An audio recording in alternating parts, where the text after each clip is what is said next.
Everyone always wants the best pizza dough recipe, but a great recipe is only part of the equation. How you bring it all together matters just as much. So, if someone asked me for the best bang for your buck pizza dough recipe they could make for pizza night, this will be it. And today, we're gonna mix up a batch using Ooni's brand new Halo Core spiral mixer.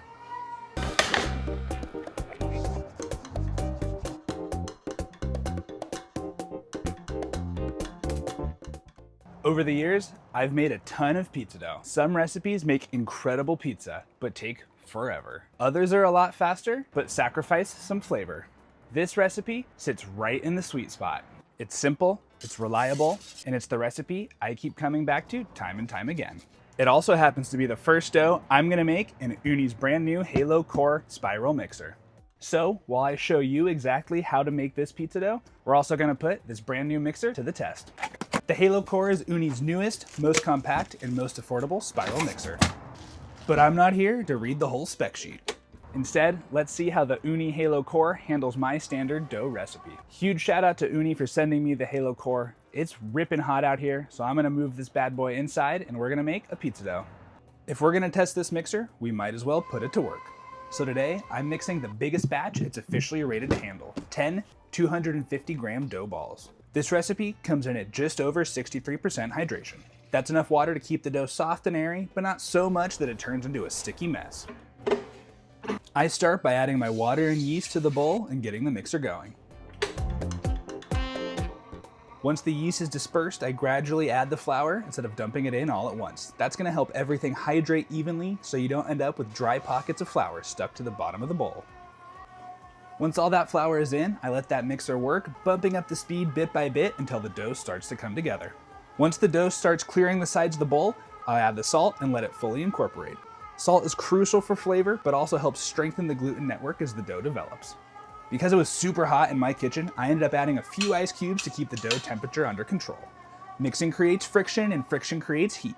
And if you let the dough get too warm, it'll throw off your proofing timeline and turn the whole thing into a slack, sticky mess. Finally, I add the olive oil and diastatic malt powder. The oil is gonna add flavor and make the dough a little easier to handle, while that diastatic malt is gonna help with fermentation and browning in the final pizza. Once both of those are fully incorporated and the dough is clearing the sides of the bowl, the mix is done. The surface might not be perfectly smooth yet, but that's okay. Not all the gluten development has to happen in the mixer, especially when the dough still has a bench rest and a set of folds ahead of it.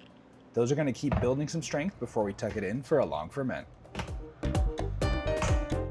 From there, we divide ball and put the dough on timeout. Then, 24 hours later, it's time to bake. All right, this dough's been coming up to temp for about 2 hours. Let's see how it's doing. Oh yeah.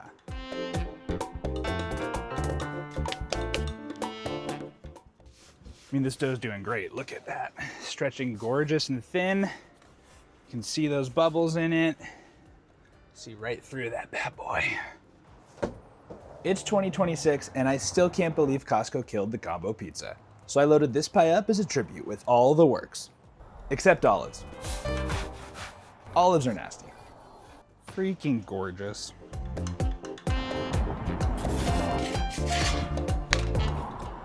Right from the jump, you can see why I love this dough. We're already getting some great oven spring and a little bit of color on the crust. I recommend baking this dough at a stone temp of around 750 degrees. It usually takes me about 4 to 5 minutes to get the color I want.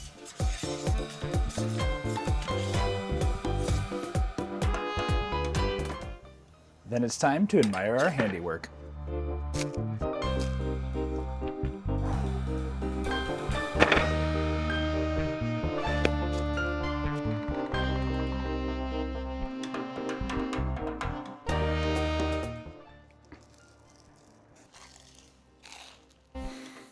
That was really good. It's soft and airy. It's got great chew. It's light on the inside. We had great oven spring. I cooked this a little lower and slower, so I'm going for more of that New York style. Pale-ish crust, crispy on the bottom. I mean, the blisters on the bottom of this thing. Look at that. I hope you can see that. I hope you can see that. It's freaking awesome. I mean, we developed so much flavor and structure in really less than 24 hours. This is why I keep coming back to this recipe. If you want to try this out for yourself, get ready to screenshot in 3, 2, 1.